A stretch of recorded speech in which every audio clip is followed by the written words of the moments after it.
Salut à tous et bienvenue dans mon atelier. C'est la toute première vidéo où je vais parler à la caméra et du coup vous expliquer un peu ce que je fais. Mais d'abord je vais commencer par me présenter un petit peu pour ceux qui ne me connaissent pas. Je m'appelle Rémi du pseudo ISOdesign. Je suis développeur innovation pour un grand groupe automobile et pour tout ce qui est des loisirs, je suis passionné par le bricolage dans sa globalité. Au fil des années, je me suis monté au fur et à mesure un vrai atelier dans lequel je fais de l'impression 3D, de la découpe plasma, de la gravure, le travail du métal en général. Et plus récemment, je me suis mis à confectionner des couteaux. Sur Insta et sur Facebook, j'ai créé deux pages différentes. Vous avez ISOdesign 27 qui va regrouper du coup tout ce qui est couteau et ISOdesign 3D qui va regrouper tous les autres projets de conception, d'impression 3D, gravure, etc. Alors pourquoi je fais cette vidéo aujourd'hui? En fait, c'est suite aux épisodes de Pimp My Court avec Obsidia où on a construit ensemble la machine à shoot. Ça m'a vraiment donné envie de faire de la vidéo. Alors j'avais déjà fait un peu de vidéo, mais c'était vraiment de la vidéo sans explication, juste avec un fond musical. Là, ça m'a vraiment donné envie de faire de la vidéo où j'explique comment je fais les choses, sans parler de tuto, hein, mais vraiment vous présenter la manière dont je m'y prends pour faire tel ou tel truc. Alors vous l'aurez compris, je suis pas un expert dans ce domaine-là, hein, mais bon, je pense que c'est comme tout, hein, ça s'apprend. En tout cas, je ferai de mon mieux. Et si vous avez des suggestions d'amélioration ou des idées, n'hésitez pas à m'en faire part. Le but, c'est aussi de progresser. Alors du coup, pour cette toute première vidéo, on va pas partir sur un projet complètement foufou. Je me suis dit que j'allais vous montrer étape par étape comment je confectionne un couteau. Ce couteau, il va être un petit peu spécial, comme c'est un petit peu grâce à lui que je me lance dans ce type de vidéo. On va le faire aux couleurs d'Obsidia. Alors ouais, je sais, Obsidia, il est pas super fan de tout ce qu'il coupe. Je lui ai quand même posé la question avant, il m'a dit qu'il n'y avait pas de souci. Ce qu'on va faire, c'est qu'on va pas trop l'affûter, il aura moins de risque de se couper.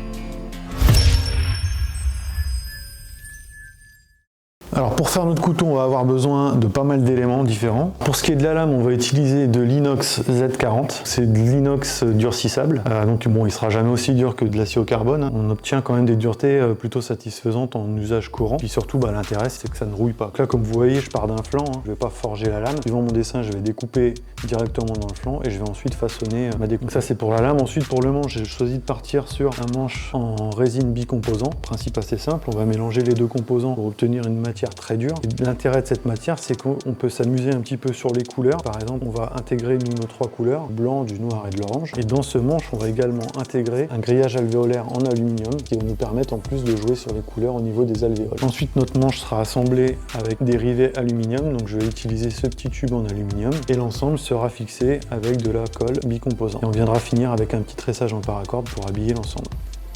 Pour ce qui est de la forme du couteau, souvent ce que je fais, c'est que je pars d'un gabarit donc pour tracer le profil sur la tôle. Là, ce que j'ai envie de faire, c'est vraiment improviser, donc je vais tracer directement sur la tôle avant de découper.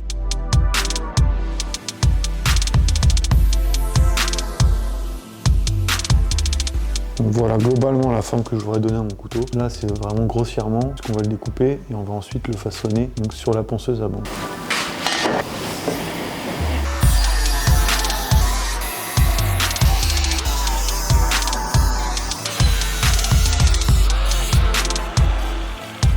Là, on a la forme grossière du couteau qu'on va pouvoir maintenant façonner.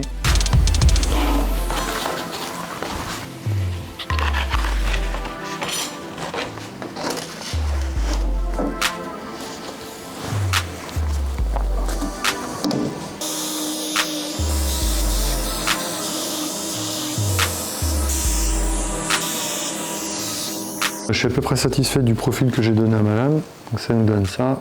Là, j'ai vraiment taillé que le profil. Ce qui va me rester ensuite à faire, c'est les moutures. Donc les moutures, ça va être toute la zone ici que je vais devoir affiner. Donc c'est la zone où en fait je vais avoir mon tranchant.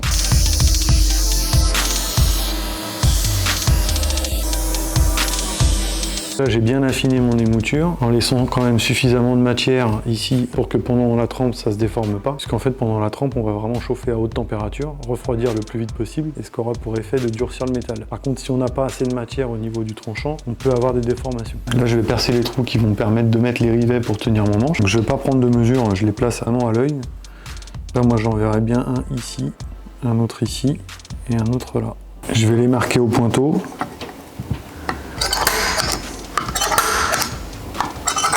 Les trous, je suis obligé de les faire avant la trempe parce qu'en fait, une fois que c'est trempé, le métal est tellement dur que mes forêts résisteraient pas, quoi.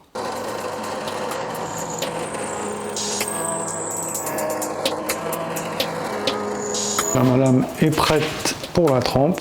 Il n'y a plus qu'à la mettre dans le four.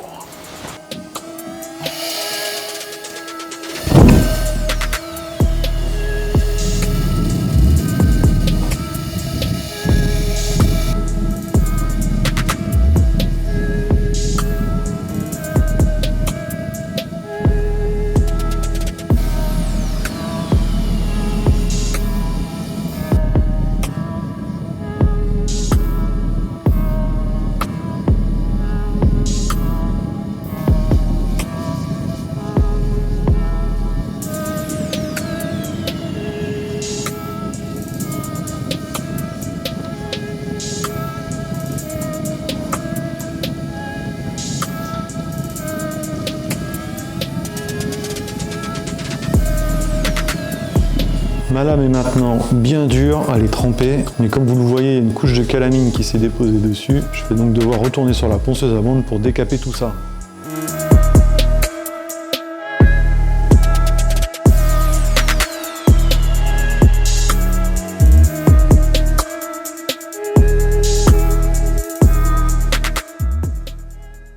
Je vais maintenant passer au coulage de la résine pour le manche. J'ai changé un tout petit peu mes plans par rapport au départ. Je vais ajouter une plaque de G10 au fond de mon bac de résine. C'est en fait de la résine avec de la fibre, teinté noir. Ça va être juste pour le côté esthétique. Une fois que le manche sera façonné, on aura une ligne noire de part et d'autre de la lame. Voilà dans le bac où je vais couler la résine. J'ai installé les deux intercalaires de G10 et le grillage alvéolé. Alors pour vous c'est transparent, hein, mais en fait ça va se faire sur plusieurs jours. Je vais devoir faire une première couche que je vais laisser sécher au moins 8 heures. Et ensuite il y aura la couche finale qui va elle sécher au moins 48 heures. Il faut être assez précis dans les proportions. Donc là, j'ai mon durcisseur et ma résine.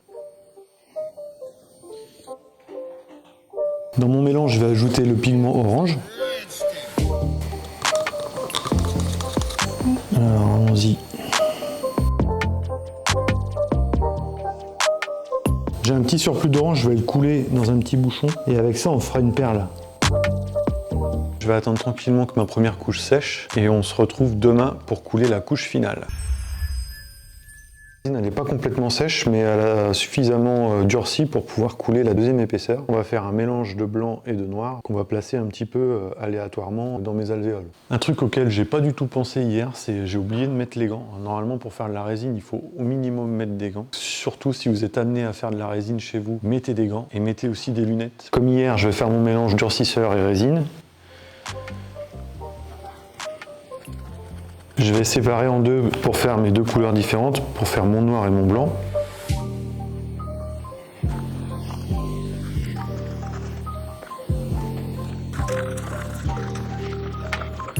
Et là c'est parti maintenant, on va couler nos deux couleurs en essayant de faire une répartition un petit peu aléatoire.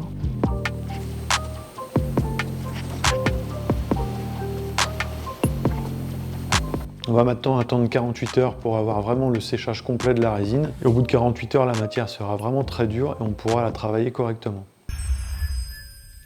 De retour à l'atelier après 48 heures de séchage. Là, j'ai vraiment un bloc de résine qui est bien dur, que je vais pouvoir travailler. À l'intérieur, je vais couper mes deux plaquettes qui vont former le manche de mon couteau. Je vais aussi les préparer un petit peu et les percer.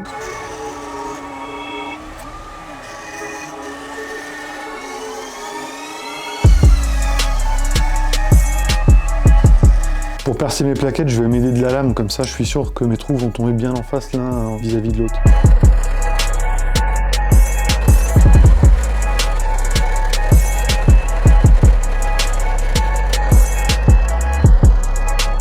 A priori c'est bon, mes trous sont bien en face les uns par rapport aux autres, mais je vais pas assembler tout de suite parce qu'en fait il y a une zone sur les plaquettes ici là qui est difficile à atteindre si tout est assemblé. Je vais redémonter la façonner avant. Je vais aussi découper tout le surplus de plaquettes pour éviter d'avoir trop de ponçage à faire. Je me suis dessiné la forme que je voulais donner sur la partie côté lame de mes plaquettes et je vais façonner mes deux plaquettes en même temps, comme ça je suis sûr qu'à l'assemblage final j'aurai vraiment quelque chose de symétrique.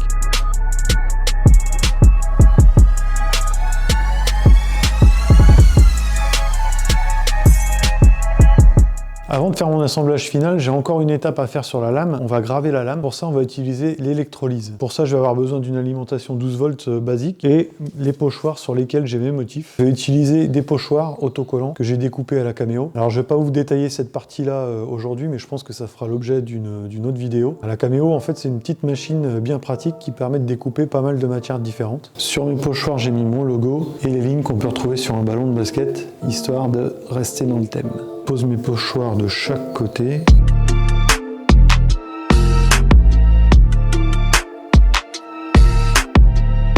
Pour mon électrolyse, j'ai relié le plus de mon alimentation à la lame et sur le moins, je vais installer un bout de coton imbibé d'eau saturée en sel.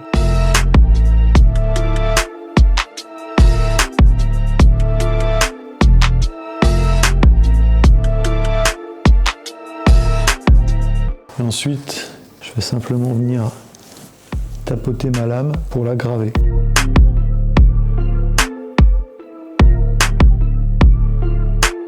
L'électrolyse va oxyder et ronger toutes les parties en fait qui ne sont pas masquées par l'autocollant. Bon, ça a l'air pas trop mal. Je vais nettoyer tout ça pour voir ce que ça donne. Voilà ce que ça donne après gravure. C'est pas très profond, mais j'étais obligé d'arrêter parce qu'en fait mes autocollants se décollaient. On va pouvoir enfin faire l'assemblage final.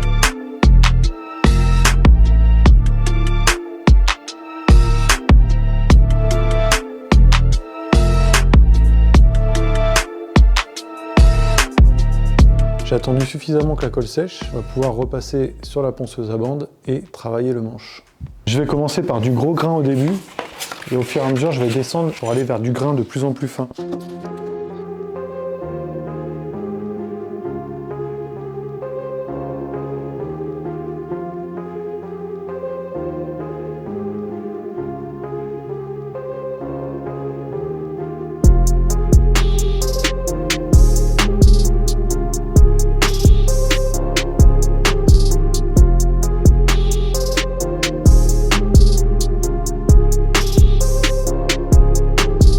Là, je suis arrivé au plus fin de ce que j'avais comme grain pour la machine. Maintenant, on va faire pareil, mais en ponçage manuel avec de l'eau. Et on va prendre du grain de plus en plus fin. On va passer par du 600, du 1000 et du 1500. Et on viendra ensuite le polir avec un produit de polissage.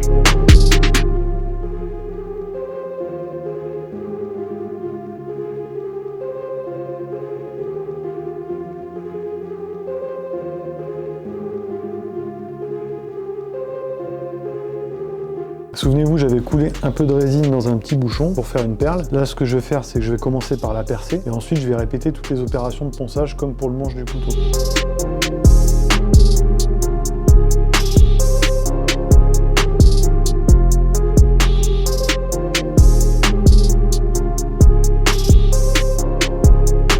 J'avais coulé du orange et ensuite du noir. En fait, le noir s'est détaché de l'orange, donc on aura une perle qui sera que orange. Donc j'ai mon couteau. J'ai ma perle, il nous reste une toute dernière étape, le tressage en paracorde. Là, je vais passer assez vite sur cette phase-là. Éventuellement, si vous êtes intéressé, je pourrais vous refaire une vidéo par la suite là-dessus.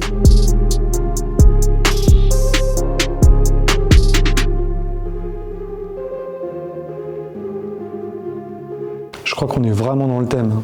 On dirait pas un petit ballon de basket ? Je vous montre ce que ça donne le paracorde avec la perle. Et en fait, tout à l'heure, je vous ai dit que c'était la dernière étape, mais pas du tout pour le moment. Le couteau, il coupe pas du tout, on ne l'a pas affûté. Pour l'affûtage du couteau, c'est toujours sur la ponceuse à bande. Je vais utiliser une bande avec un grain de 180. Alors, j'ai pas de gabarit pour avoir le bon angle pour faire mon tranchant. Ce que je sais, c'est que mon couteau, il doit être positionné entre 15 et 20 degrés par rapport à ma bande. Je vais faire plusieurs passages de chaque côté jusqu'à ce que je vois une sorte de ligne qui se crée au niveau du tranchant. C'est ce qu'on appelle le mort-fil, ce qui signifie qu'on a vraiment atteint le fil du tranchant. Allez, c'est parti.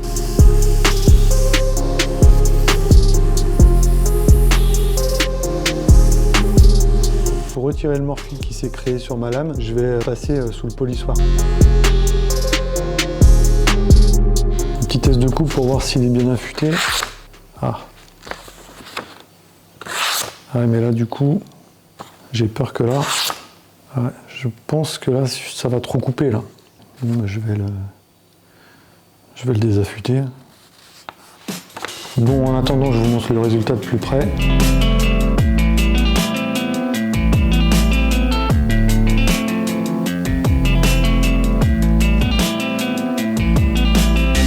Voilà, cette vidéo touche à sa fin. Au début, je voulais pas faire une vidéo trop longue, mais c'est vrai qu'il y a beaucoup d'étapes. Et en fait, on aurait même pu encore continuer, par exemple en faisant un étui. Ça, on verra peut-être dans une prochaine vidéo. En attendant, j'espère que ça vous a plu. N'hésitez pas à liker, à partager, à commenter et à vous abonner à ma chaîne, bien sûr, si ce n'est pas déjà fait. Et je vous dis rendez-vous à bientôt pour une nouvelle vidéo. Ciao!